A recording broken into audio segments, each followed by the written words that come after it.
गुरु ब्रह्मा गुरु विष्णु गुरुदेव महेश्वर गुरु साक्षात् परम ब्रह्म तस्मै श्री गुरवे नमः।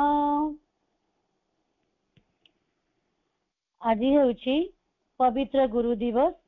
आजिर एक दुर्लभ आज भली एक दुर्लभ दिन रे प्रथमे मु करुणामयी माँ आध्यात्मिक जीवन और जगतर विश्वगुरु परम पूज्य जोगाधिपति प्रभु श्री अरविंद पादपद्म कोटि कोटि प्रणाम जणाइवा सहित नवकलिक अरश्री आज जो दिव्य पथरे अग्रसर हेउअछि तार यात्रा श्री माँ करुणारु फलप्रद हेउ एवं सफल मध्य हेउ एतिकी कामना करिवा सह ऑनलाइन माध्यम रे उपस्थित थिबा समस्त अपा भाई तथा मातृ परिवार समस्त सदस्य माननकु मोर आंतरिक शुभेच्छा सदिच्छा तथा वंदे मातरम।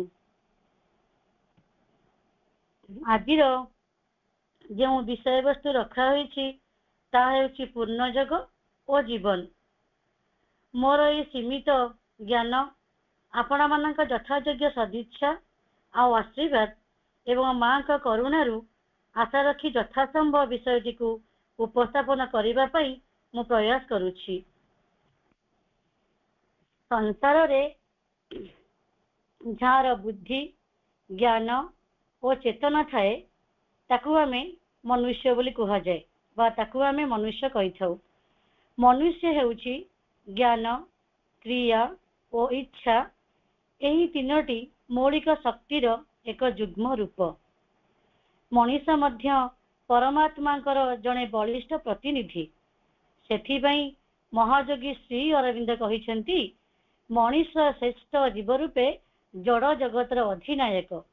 आहार निद्रा भय मैथुन समस्त प्राणी माने करि परंती किंतु मनीष निजर मन बुद्धि विवेक और विचारशील मनोभाव यथा चेतना जगु इतर प्राणी मान भिन्न एवं स्वतंत्र होता है। मनीषर क्षुधा मध्य बहुविध एवं बहुमुखी। एगुड़िक है शारीरिक क्षुधा प्राणिक क्षुधा मानसिक क्षुधा और अंतरात्मार क्षुधा। ए प्रकार भिन्नता इत्यत प्राणी मान जीवन में देखा जाए नहीं। यार सफल रूपांतर को प्रभु श्री अरविंद दिव्य जीवन बोली कहिसेंती। दिव्य जीवन रे ही दिव्य ज्ञानर उदय होता है एवं आनंदर मधु मलय मध्य प्रवाहित होता है। तेणु मनीष जीवन हेउछि एक दुर्लभ जीवन एवं एहार पूर्णता पई योग बा साधनार आवश्यकता मध्य अपरिहार्य।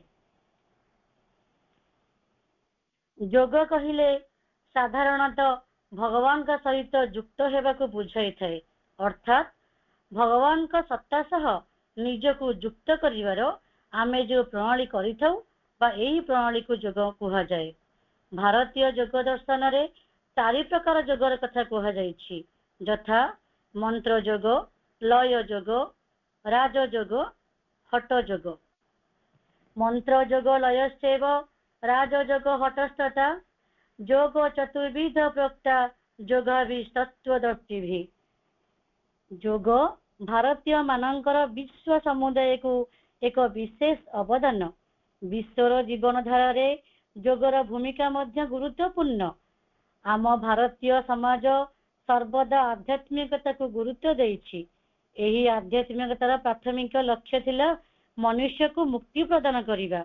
जन्म और मृत्युर बंधनर मुक्ति बा मोक्ष प्राप्ति जागतिक जीवनर मुक्ति बा निर्वाण प्राप्ति। यह संभव हेउथिला मुख्यतः अरण्य गमन जटा कौपुनी धारण भस्म भूषण पूर्वक कठोर साधना भजन कीर्तन आदि ईश्वर सानिध्य लाभ करिबा। हठ योग द्वारा देह उपरे कर्तृत्व और राजयोग द्वारा मन को आयत्त करा जाउथिला।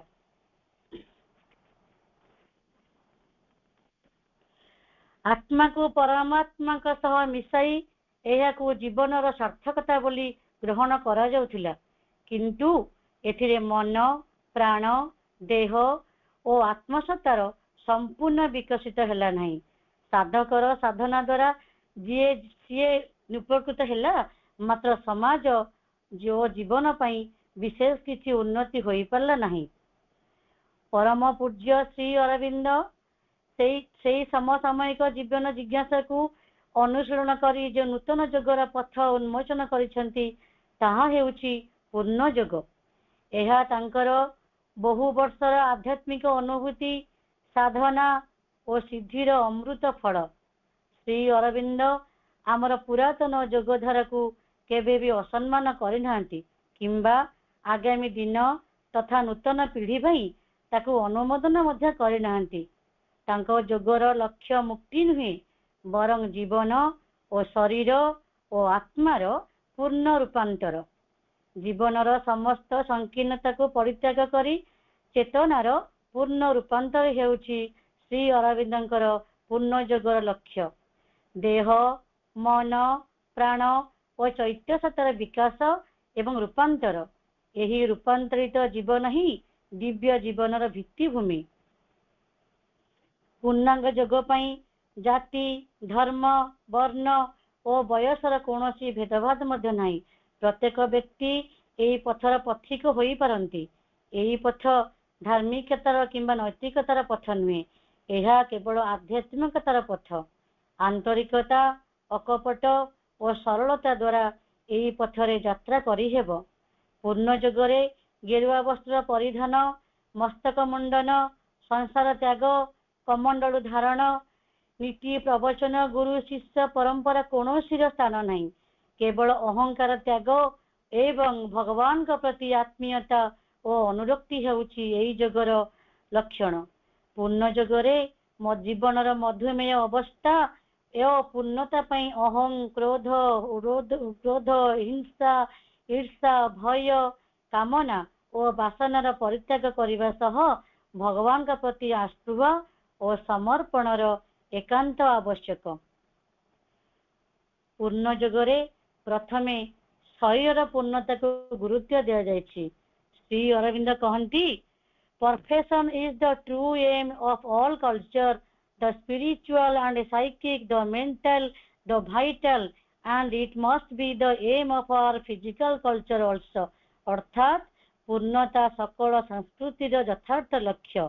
यह आध्यात्मिक चैतिक मानसिक प्राणिक संस्कृतिर लक्ष्य एवं यह मध्य शारीरिक संस्कृतिर लक्ष्य हेबा विधेय। आमर एही शरीर हेउची चेतनार स्थूल रूप। एही जड़ जगत रे विभिन्न रूप मध्य देई भगवान निजकु सौंदर्य रूपे अभिव्यक्त करिसेंती। आमर एही शरीरटी मध्य भगवानकर निवास स्थल।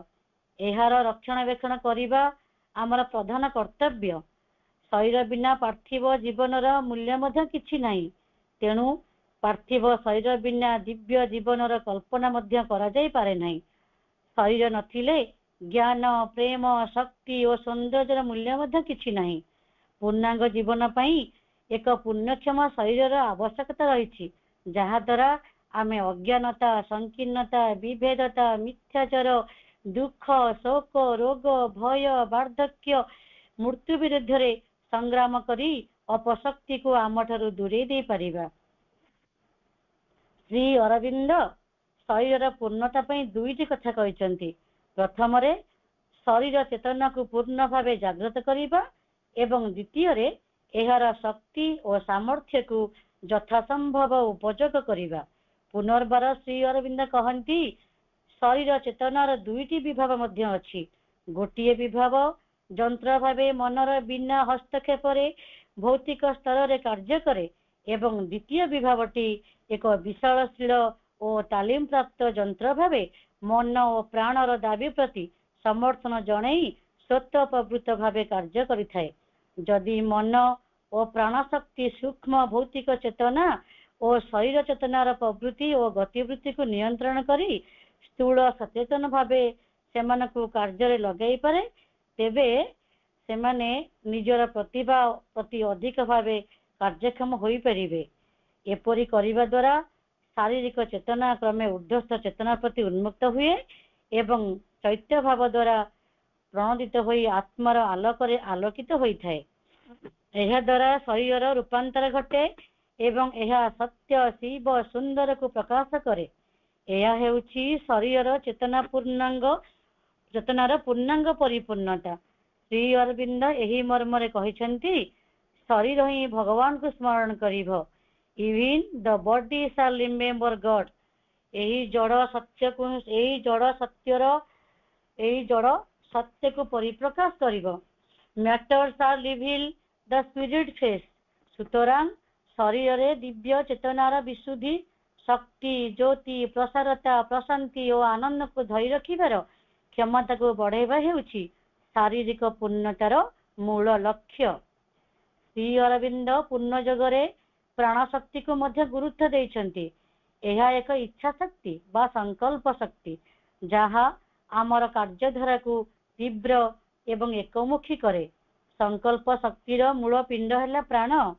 यही संकल्प शक्ति निम्न प्राणर कामना वासना द्वारा कलुषित न होई जदि तार असल आत्माटी को सजीव करी रखी थाए तेबे ताहा दिव्य संकल्प रे परिणत हुए। मनुष्यर इच्छा शक्ति दिव्य सत्यर आलोकरे आलोकित होई दिव्य इच्छा रे परिणत हेले प्राणर रूपांतर हुए। ता मध्यरे प्राणमय पुरुषंकर आत्मा अभिव्यक्ति मध्य घटी थाए। प्राण सत्ता हेउछि शक्ति सामर्थ्य आवेग उद्दीपना तेज प्रभृति कामना वासना एवं कर्म प्रेरणार मूल उत्स। प्राण सत्ता को श्री अरविंद मध्य चारि भागरे विभक्त करिसेंति यथा मानसिक प्राण आवेगमय प्राण बा भाव प्रवणमय प्राण केंद्रीय प्राण बा चतुर्थ निम्न प्राण। प्राण सत्तारे आवेग कामना वासना उद्दीपना उत्तेजना आदि गतिवृत्ति को चिंता वाक्य और अन्य कार्य माध्यम मानसिक रूप देवा हेउछि मानसिक प्राणर कार्य। प्रेम सुख दुख घृणा असूया ईर्षा परसी कातरता आदि भाव गुड़िक हेउछि आवेगमय प्राणर कार्य। केंद्रीय प्राणटी शक्तिशाली प्राणिक आकांक्षा बा लालसा और प्रतिक्रियार कार्य करे। निम्न प्राणटी दैनंदिन जीवनर छोट बड़ कामना वासना और आशार पूरण व्यस्तता प्रकाश करे। माँ कहती आमर प्राण तीनोटी उत्सरू निजर खाद्य संग्रह करिथाए। निम्न स्तरटी निम्न प्राण यह भौतिक शक्ति द्वारा गठित होई विभिन्न इंद्रिय मध्य प्रभावित होइथाए। आवेग अनुभूति और संवेदना आकार रे जो शक्ति संग्रह करे ताको भौतिक शक्ति कहि परिबा। द्वितीय स्तरटी हेउछि प्राणर निजस्व क्षेत्र। यह विश्व स्तर बा विश्व प्राण। प्राण जदि निजको यथेष्ट भाव में प्रसारित और ग्रहणशील करे और विश्व प्राणशक्ति संगे संयोग स्थापन करे तेबे से प्रचुर शक्ति लाभ करे। विश्व प्राण सहित संपर्क स्थापन करने हेले आमर प्राणसत्ता विकसित और प्रसारित हेबा मध्य जरूरी। तृतीय स्तरटी हेउछि ऊर्ध्वस्त आध्यात्मिक शक्ति। जदि प्राण आस्पृहा और शुद्धता बल उच्चतर शक्ति आड़ को उन्मुक्त हुए तेबे आध्यात्मिक शक्तिर असरंती अंत प्रभाव लगी रहे। यह आम अभिप्सार तीव्रता और आम प्राण प्रकृतिर शुद्धता उपर निर्भर करे। प्राणिक पूर्णता पाई आमर आग्रह को तीव्र करिबा और आंतरिकतार सह प्रचेष्टारे लगी रहिबा मध्य आवश्यक। पूर्ण योग बा रूपांतर योगधारा मन हेउछि तृतीय स्तर। परम चेतनार स्थूल रूप हेउछि जड़। प्राण एक सूक्ष्म रूप एवं एहाठार आहुरी मध्य सूक्ष्म रूप रहिछि। एहाठार आहुरी सूक्ष्म मध्य रूप हेउछि मन। मन और प्राण माध्यम मन निज जड़ और प्राण माध्यम मन निज को प्रकाश करे। एही मन हेउछि एक अभिनव सृष्टि तथा सचेतन यंत्र जहार प्रकाश रे दिव्य चेतनार एक नूतन अध्याय सृष्टि होइछि। जड़ मध्य प्राणर प्रकाश को श्री अरविंद प्रथम जन्म एवं प्राण मध्य मनर प्रकाश को द्वितीय जन्म बोली कहिसेंति। मन सत्य को खंड खंड करी देखे एवं खंडित वस्तुर मूल्य निर्धारण करे। एही मन देह प्राणर नेता रूपे गतिवृत्ति को संगठित और नियंत्रण मध्य करिथाए। इंद्रिय मानक स्वेच्छाचार कार्यधारा उपर लगाम लगाए। Mind is the leader of the body and life. Mind is the thought driven chariot of the soul. माँ कहती ज्ञान और बुद्धि नथिले मनुष्य को मनुष्य बोली कुहा जाई परिबो नहीं। मनुष्यर विचारबोध थिबारु से अन्य प्राणी मानक ठारु भिन्न। एही विचारबोध बा बुझिबार यंत्र हेउछि मन। मन हेउछि निश्चेतना और परम चेतना मध्यरे संयोगकारी शक्ति। मनुष्यर सर्वोत्तम सामर्थ्य मनर संकल्प शक्ति को असंभव संभव करि पारे। कार्य दृष्टि विचार कले मन चारि प्रकार क्षमता अछि।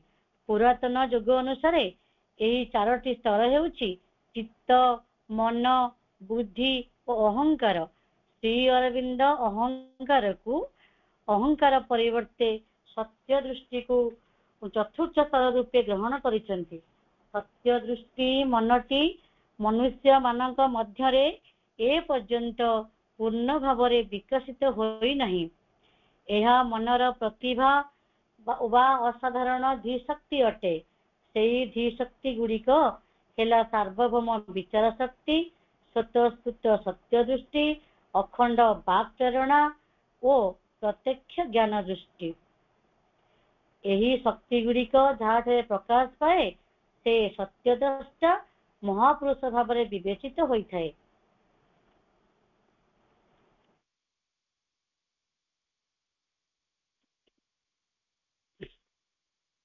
मन मध्यरे थिबा कणिका अग्निकणिका धीरे धीरे विकसित होई अग्नि रे परिणत हुए। मनर एई स्तरटी को आमे आध्यात्मिक मन बोली मध्य कहि परिबा। आध्यात्मिक मनर मध्य पांचटी सोपान अछि, यथा उच्चतर मन हायर माइंड, आलोकित मन इल्यूमिन माइंड, बोधि मनस इंटुटिव माइंड, अधि मनस ओभर माइंड एवं अति मनस सुपर माइंड। ये पांचटी मन टिके आउ थरे कहि दउची। उच्चतर मन हायर माइंड, आलोकित उच्चतर मनस हायर माइंड, आलोकित मनस इल्यूमिन माइंड, बोधि मनस इंटुटिव माइंड, अधि मनस ओभर माइंड और पंचम स्तर अति मनस super mind. Shri Arvind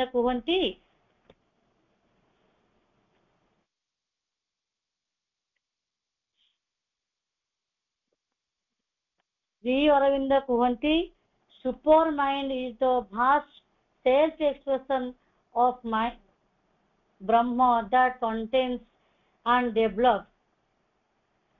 sorry line टा इन्वर्टर।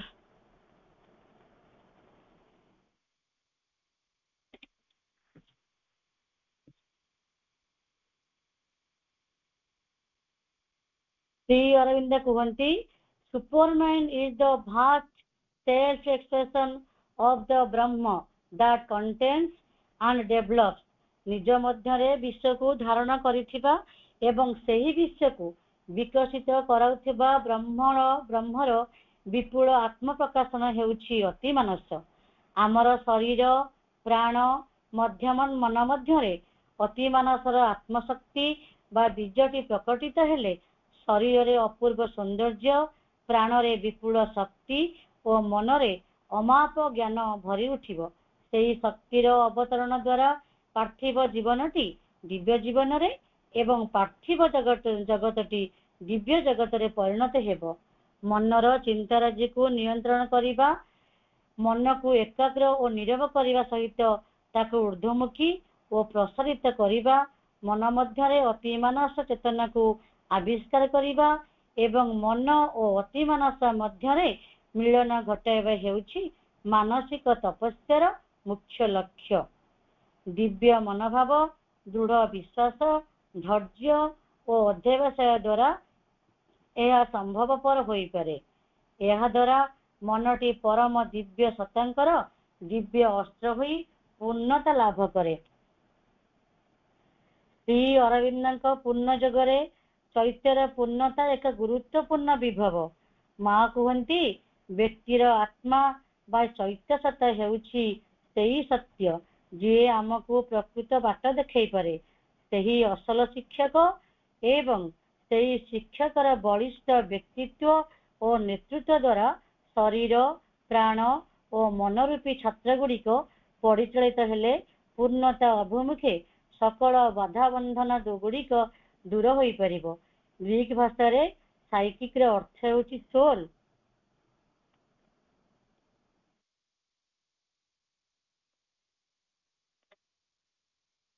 କିନ୍ତୁ ପ୍ରଭୁ ଏହି ସୋଲ୍ ଶବ୍ଦଟିକୁ ଅନ୍ତରାତ୍ମା ଅର୍ଥରେ ପ୍ରକାଶ କରିଛନ୍ତି। ଶ୍ରୀ ଅରବିନ୍ଦଙ୍କ ଭାଷାରେ psychic is the sole of ଅ spark of the divine fire supporting the individual evolution on the earth, and the psychic being is the soul consciousness developing itself, or rather its manifestation from life to life with the mind, vital and body as its instrument। ଅର୍ଥାତ୍ ଚୈତ୍ୟ ହେଉଛନ୍ତି ଅନ୍ତରାତ୍ମା ବା ଦିବ୍ୟ ଅଗ୍ନିର ସ୍ଫୁଲିଙ୍ଗ, ଯାହା ପୃଥିବୀ ଉପରେ ବ୍ୟକ୍ତିର ବିବର୍ତ୍ତନକୁ ଧାରଣ କରି ରଖିଛି। ଏବଂ ଚୈତ୍ୟ ପୁରୁଷ ହେଉଛନ୍ତି ଏହି ଅନ୍ତରାତ୍ମାର ଚେତନା, ଯାହା ନିଜକୁ କ୍ରମ ଅଭିବୃଦ୍ଧି କରିଥାଏ ଏବଂ ଅନ୍ୟ ଅର୍ଥରେ ମନ, ପ୍ରାଣ, ଶରୀରକୁ ନିଜ ଯନ୍ତ୍ର ରୂପେ ବ୍ୟବହାର କରି ଜନ୍ମ ପରେ ଜନ୍ମ ମଧ୍ୟ ଦେଇ ପ୍ରକାଶ ହୋଇ ଚାଲିଥାଏ। ଶ୍ରୀ ଅରବିନ୍ଦ ପରମ ସତ୍ୟକୁ ସଚ୍ଚିଦାନନ୍ଦ ବୋଲି ମଧ୍ୟ କହିଛନ୍ତି। ସିଏ ମଧ୍ୟ ସନାତନ ପୁରୁଷ ବା ପରମ ବ୍ରହ୍ମ। ପରମ ବ୍ରହ୍ମଙ୍କର ଅଭିବ୍ୟକ୍ତି ତିନୋଟି ସ୍ତରରେ ହୋଇଥାଏ, ଯଥା ବିଶ୍ୱାତୀତ, ବିଶ୍ୱଗତ ଓ ବ୍ୟଷ୍ଟିଗତ। ବିଶ୍ୱାତୀତ ସ୍ଥିତିରେ ସେ ପରମାତ୍ମା, ବିଶ୍ୱଗତ ସ୍ତରରେ ସେ ବିଶ୍ୱାତ୍ମା ଏବଂ ବ୍ୟଷ୍ଟିଗତ ସ୍ତରରେ ସେ ଜୀବାତ୍ମା ରୂପେ ପରିଚିତ।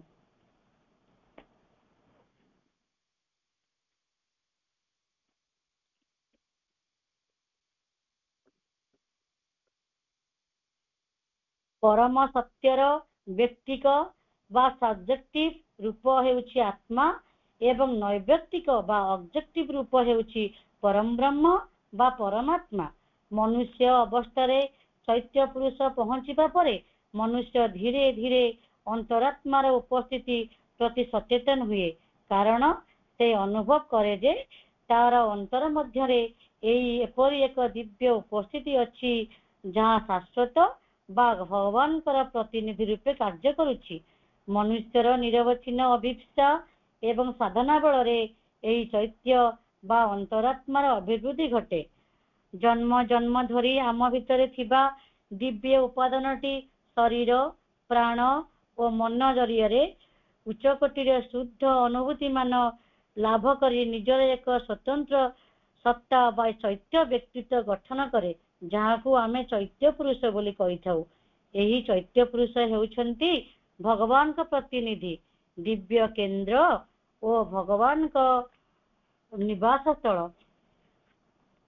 ମାଙ୍କ ଭାଷାରେ it is the representative of the divine in the human being. ଚୈତ୍ୟ ପୁରୁଷ ହେଉଛନ୍ତି ମନୁଷ୍ୟ ମଧ୍ୟରେ ଭଗବାନଙ୍କ ପ୍ରତିନିଧି। ଶ୍ରୀ ଅରବିନ୍ଦଙ୍କ ଭାଷାରେ ଚୈତ୍ୟ ପୁରୁଷ ହେଉଛନ୍ତି ଭଗବାନଙ୍କର ଯନ୍ତ୍ର।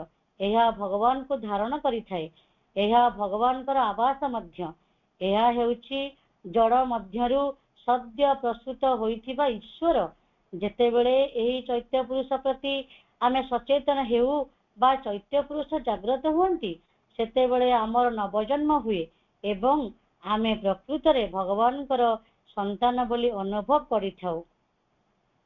ଶ୍ରୀ ଅରବିନ୍ଦ କୁହନ୍ତି, we are sons of God and must be even as he.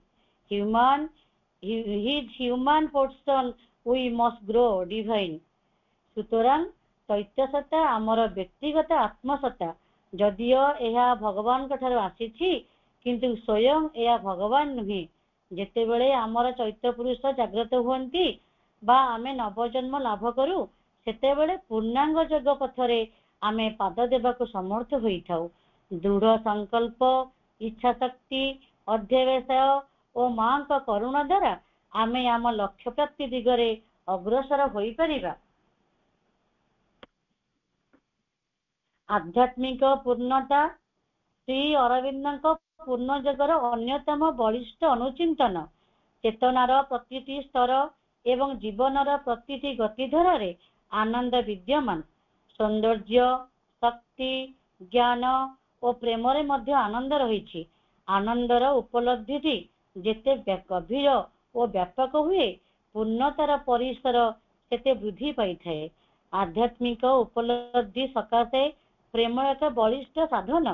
प्रेम जेते शुद्ध और व्यापक होता है आध्यात्मिक भावदर्श सेते गभीर और महत्वपूर्ण मध्य होता है। चैत्य सत्तर अभिवृद्धि रे आध्यात्मिक मनर स्तर गुड़िक खोली जाए।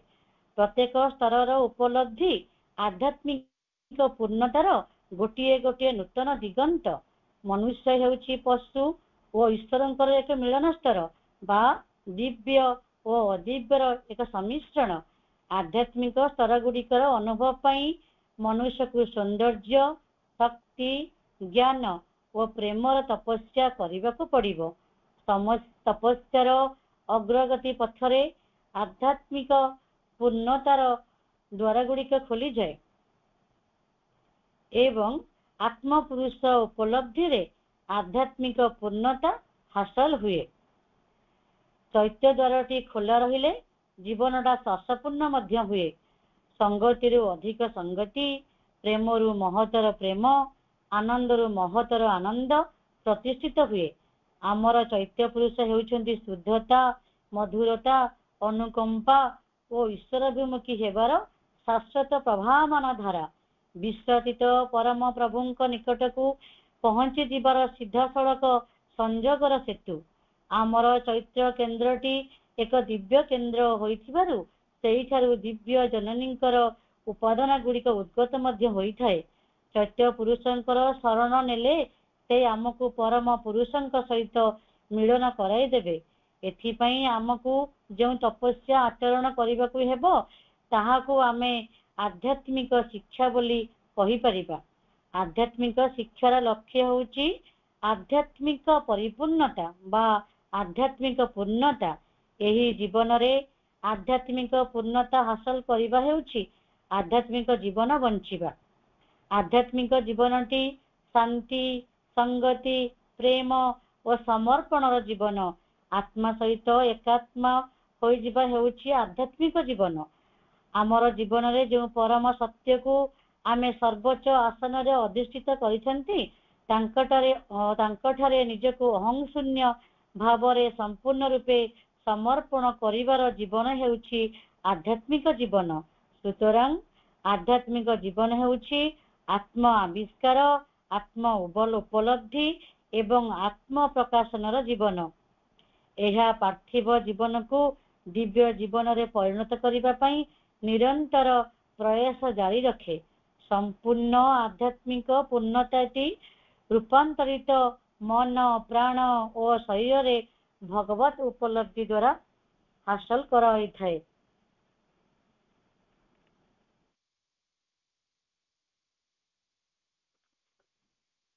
पूर्ण जगरे अति मानसर पूर्णता को गुरुत्व दिया जाइछि। अति मानस हेउछि सच्चिदानंदंकर अभिव्यक्तिर प्रथम स्तर जहाकू श्री अरविंद दिव्य जननींकर भूमि बोली कहिसेंति। एहा मध्य सच्चिदानंदंकर क्रियात्मक शक्ति ताहा मध्य परा प्रकृति बा आद्या शक्ति। तपस्या द्वारा साधक अतिमानस स्तर पर्यंत उठी अलौकिक शक्तिर अधिकारी होई परिबो। किंतु अतिमानस स्तर को उन्नीत हेबा सकाशे आद्या शक्ति बा दिव्य जननींकर शरणापन्न हेबाकू पड़िबो। दिव्य जननींकर करुणा लाभ हेले लक्ष्यटी पूरण हेबो। निम्नर आवाहन और ऊर्ध्वर भगवत करुणा एई दुईटीर संयोगरे जीवनटी परिपूर्णता लाभ करे। श्री अरविंदଙ୍କ भाषारे अज्ञानर एई त्रिधा जगतरे माँ हेउछन्ति महाशक्ति रूपे गोटे दिगरे मध्यवर्ती लोकरे छिड़ा होइछन्ति।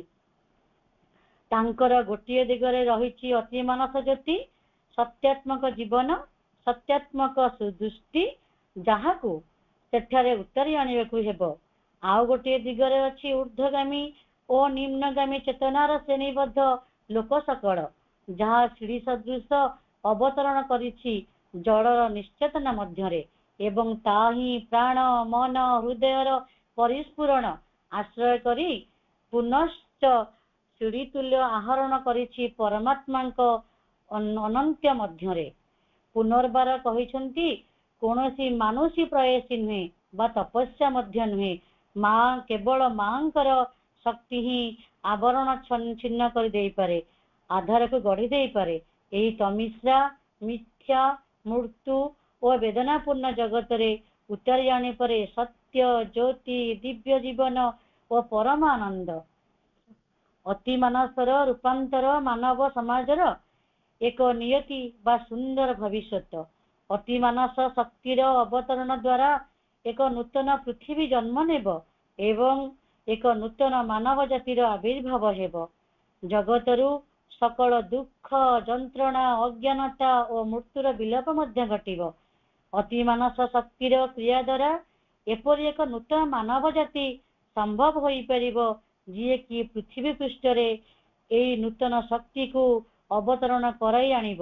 ନବ ଚେତନା, ଶକ୍ତି ଓ ସାମର୍ଥ୍ୟ ଦ୍ୱାରା ପୃଥିବୀରେ ସୁଖ, ଶାନ୍ତି, ପ୍ରୀତି ଭରିଯିବା ସହ ଦୁଃଖ, ହତାଶା, ଭୟର ନିବାରଣ ହୋଇପାରିବ।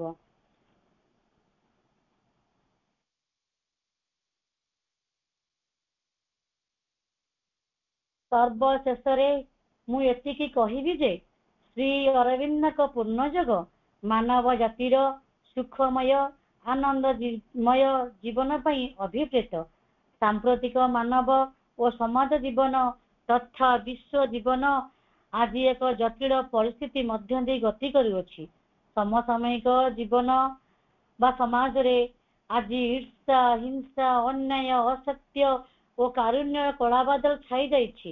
ଆତଙ୍କବାଦ ଓ ଅହଂବାଦ ଦ୍ୱାରା ପୃଥିବୀ ଆଜି ପରିଚାଳିତ ହେଉଛି।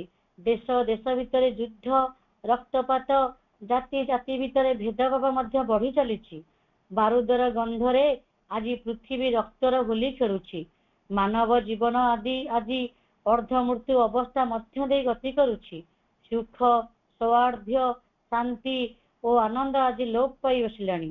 ଏହିଭଳି ଏକ ଘଡ଼ିସନ୍ଧି ମୁହୂର୍ତ୍ତରେ ପ୍ରଭୁ ଶ୍ରୀ ଅରବିନ୍ଦଙ୍କ ପୂର୍ଣ୍ଣ ଯୋଗ ସମସାମୟିକ ମାନବ ଜୀବନ, ଗୋଷ୍ଠୀ ଜୀବନ ତଥା ବିଶ୍ୱ ଜୀବନ ପାଇଁ ନୂଆ ଆଲୋକର ଆଶା, ଆସ୍ଥା, ସମ୍ଭାବନା ଓ ସଞ୍ଜୀବନୀ ସୃଷ୍ଟି କରିଛି। ସକଳ ମାନବ ଜାତି ଯଦି ପୂର୍ଣ୍ଣ ଯୋଗ ପ୍ରତି ଆସ୍ଥାଶୀଳ ହେବେ ତଥା ଏହି ଅମୃତ ଅନୁଚିନ୍ତନକୁ ଜୀବନରେ ପ୍ରୟୋଗ କରିବେ, ତେବେ ତାଙ୍କ ଦେହ, ମନ, ପ୍ରାଣ ରୂପାନ୍ତରିତ ହେବ।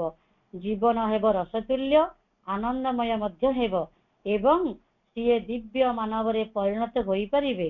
ବିଶ୍ୱ ଆନନ୍ଦର ରଙ୍ଗରେ ରଙ୍ଗାୟିତ ହେବ। କବୟିତ୍ରୀ ବିଦ୍ୟୁତ୍ ପ୍ରଭା ଦେବୀଙ୍କ ପଂକ୍ତିଟିଏ ମନେ ପଡ଼ିଯାଏ।